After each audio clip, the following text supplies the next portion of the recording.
విజయ్ దేవరకొండ, రష్మిక మందనల పెళ్లి వార్తలు గత కొద్ది రోజులుగా సోషల్ మీడియాలో తెగ హల్చల్ చేస్తున్నాయి.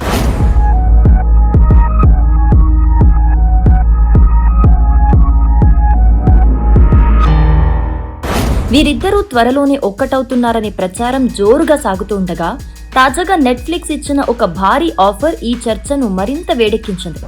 ఈ జంట వివాహ వేడుకకు సంబంధించిన వీడియో హక్కుల కోసం నెట్ఫ్లిక్స్ ఏకంగా 60 కోట్ల రూపాయలను ఆఫర్ చేసినట్లు ఫిలిం నగర్ వర్గాల్లో వినబడుతోంది.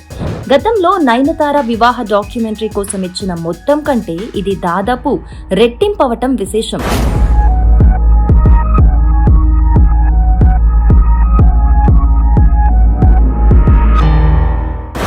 అయితే అంత పెద్ద మొత్తాన్ని విజయ్ దేవరకొండ సున్నితంగా తిరస్కరించినట్లుగా తెలుస్తోంది. తన జీవితంలోని అత్యంత మధురమైన క్షణాలను ఒక వ్యాపార లావాదేవీగా మార్చటం ఆయనకిష్టం లేదని సమాచారం.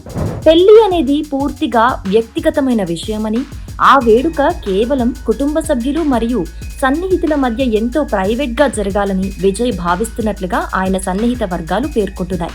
డబ్బు కంటే కూడా తన ప్రైవసీకి, భావోద్వేగాలకే ఆయన పెద్దపీట వేశారని నెటిజన్లు ప్రశంసిస్తున్నారు.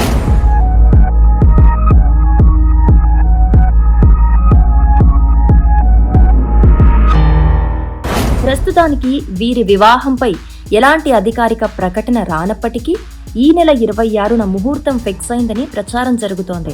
ఒకవేళ ఈ పెళ్లి వార్త నిజమైతే అభిమానులకు అది అతిపెద్ద పండగనే చెప్పాలి.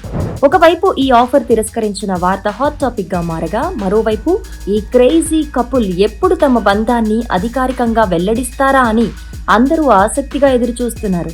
ప్రైవసీని గౌరవిస్తూ విజయ్ తీసుకున్న ఈ నిర్ణయం ఇప్పుడు టాలీవుడ్ లో సరికొత్త చర్చకు దారితీసింది.